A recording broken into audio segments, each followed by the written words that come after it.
Dans une vallée cachée, entourée de montagnes et de forêts denses, se trouvait un lac d'une beauté incomparable.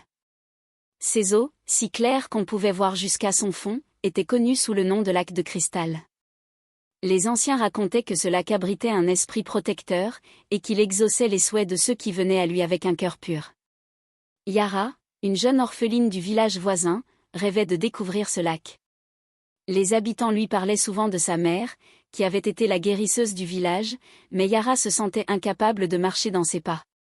Lorsqu'une sécheresse frappa la région, tarissant les rivières et détruisant les récoltes, Yara prit son courage à deux mains et décida de chercher le lac pour demander de l'aide. Le chemin vers le lac était long et dangereux. Yara traversa des forêts sombres, gravit des montagnes escarpées, et surmonta ses peurs.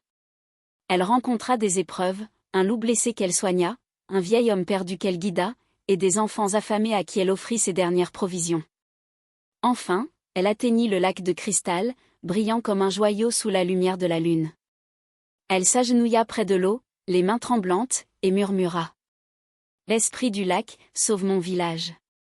Je suis prête à offrir tout ce que j'ai. » Une lumière éblouissante émana du lac, et une voix douce lui répondit.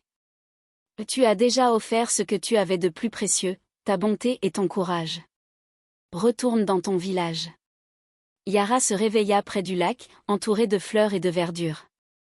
Elle revint au village, et à son arrivée, elle trouva des rivières pleines, des champs verdoyants, et des habitants pleins d'espoir. Elle devint une figure respectée, la guérisseuse que sa mère avait été, et le village prospéra sous sa sagesse.